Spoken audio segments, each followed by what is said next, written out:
लक्ष्मण डोंबळे आरक्षणाचा लाभ घेणाऱ्यांना लांडगे आणि आरक्षण सारख्या पावित्र्याला त्यांनी रक्ताची तुम्ही कोणाची सुपारी घेऊन बोलताय?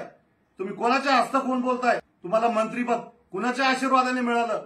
या पट्ट्याने लक्ष्मण डोंबळेची पार लायकी काढली। आंबेडकर समाजाला आरक्षणावरून लांडग्याची उपमा देणाऱ्या तर आरक्षणाला रक्ताची उपमा देणाऱ्या लक्ष्मण ढोबळेला बंटीदादा सदाशिव यांनी चांगलाच धू धुतला। लक्ष्मण ढोबळे कुणाची सुपारी घेऊन बोलतोय? आरएसएसचा हस्तक याच्या शिक्षण संस्था कुणाच्या मेहरबानीने चालतात हे सर्वांना माहीतच आहे। स्वतः खितपत पडलाय अंधश्रद्धेमध्ये आणि शिक्षणापासून दूर, पण याला बौद्धांची झालेली प्रगती लक्ष्मण ढोबळेला डोळ्यात सलते। एससीच्या आरक्षणामध्ये वर्गीकरणावरून झालेल्या एका मुलाखतीत बाबासाहेब आंबेडकरांच्या नातवाला जर लांडगा म्हणत असेल तर या लक्ष्मण ढोबळे सारख्या नीच वृत्तीच्या नालायकाला वेळीच ठेचले पाहिजे। मातंग आणि बौद्धांमध्ये भांडण लावायची याची प्रवृत्ती कधीच यशस्वी ठरणार नाही। लक्ष्मण डोंबळे यांची संकुचित नीच मानसिकतेतून जीभ घसरलेली आहे।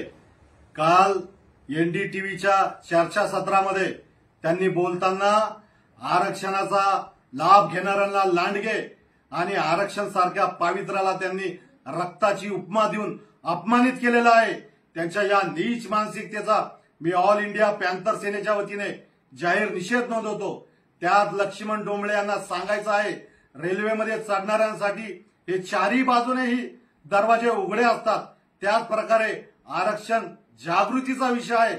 त्या ठिकाणी तुम्ही कमी पडले असाल, तुम्ही कोणाची सुपारी घेऊन बोलताय? तुम्ही कोणाच्या हस्तक होऊन बोलताय? हे कळत नाही का आम्हाला? तुमच्या या शिक्षण संस्था कुणाच्या आशीर्वादाने मिळाल्यात? तुम्हाला मंत्रीपद कुणाच्या आशीर्वादाने मिळालं? जास्त व्यक्तिगत बोलायला लावू नका लक्ष्मण डोंबळे। तुम्ही मातंग बांधवामध्ये आणि एससी बांधवामध्ये दरी निर्माण करण्याचं पाप करत आहात। ज्या ज्या वेळेस मातंगावर अन्याय अत्याचार होतो त्या त्यावेळेस भाऊ म्हणून, आंबेडकरवादी म्हणून, नेतृत्व म्हणून, नेते म्हणून आम्ही त्यांच्या मदतीसाठी धावून जातो। त्यावेळेस तुम्ही कुठे असतात या प्रश्नाचं आधी तुम्ही उत्तर द्या।